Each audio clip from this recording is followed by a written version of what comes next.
స్థితిలో ఉన్నా కానీ ఖచ్చితంగా హెచ్చిస్తాడని వాళ్ళ మధ్యలో ఒక సాక్ష్యంగా దేవుడు నన్ను నిలబెట్టాడు. గత నెలలో అమ్మ నాన్నకు కూడా సివియర్గా బాగలేకుండా వచ్చింది. ఒకటి తర్వాత ఒకటి వస్తూనే ఉన్నాయి. తాతయ్య చనిపోవడం కూడా పెద్ద అంటే ఇదిలాగా అయిపోయింది. అంటే ఎవరు ఎక్స్పెక్ట్ చేయలేదు. కానీ అలాంటి పరిస్థితిలో కూడా దేవుడు మాతో ఉండి నడిపించాడు. దేవుడు అట్టి కృపను మాకు ఇచ్చాడు. మా అన్నయ్య మీ అందరికి తెలిసి ఉంటుంది. మా అన్నయ్య జస్ట్ ట్రైనింగ్లో జాయిన్ అయ్యాడు. కానీ ఈ మంత్ నుంచి మా అన్నయ్యకి ప్రమోషన్ వచ్చింది. అసిస్టెంట్ మేనేజర్గా దేవుడు హెచ్చించాడు.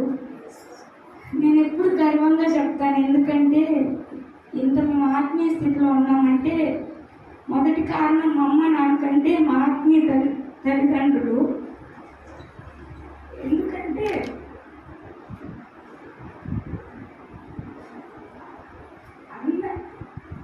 అన్న ఇప్పుడు కూడా వాళ్ళ పిల్లల కంటే ఎక్కువగా నేను చూసుకున్నాడు. చిన్నప్పటి నుండి కూడా మమ్మీ ఇక్కడ వదిలేసి వెళ్తే ఇంకా చిన్నప్పుడు కూడా బాగా గుర్తుంది. వాళ్ళ పిల్లలు కూడా అంత చూసుకొని ఉన్నాడేమో, కానీ చిన్నప్పటి నుండి కూడా నన్ను అలా పెంచాడు.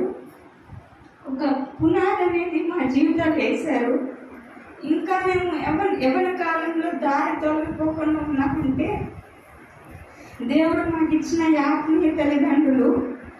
ఎప్పుడు ఫోన్ చేసినా, ఏ టైంలో ఫోన్ చేసినా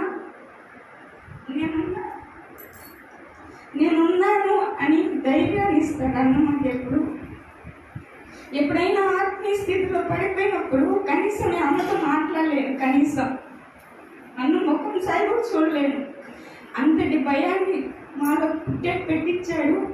అదేవిధంగా అంతటి ప్రేమను కూడా మాపై చూపించాడు. మా తల్లిదండ్రుల కంటే నన్ను ఆత్మీయంగా బాగా పెంచింది ఎవరంటే మా పాస్టర్ గారు. నేను గర్వంగా చెప్తాను. నేను ఈ స్థాయిలో ఒకప్పుడు తిండి ఉండేది కాదు మా ఇంట్లో. బంధువులు ఎవరు పట్టించుకునే వాళ్ళు కాదు. ఉంటే ఇంట్లో ఉండాలి, లేకపోతే చర్చిలో ఉండాలి. ఇదే మా జీవితం ఉండేది.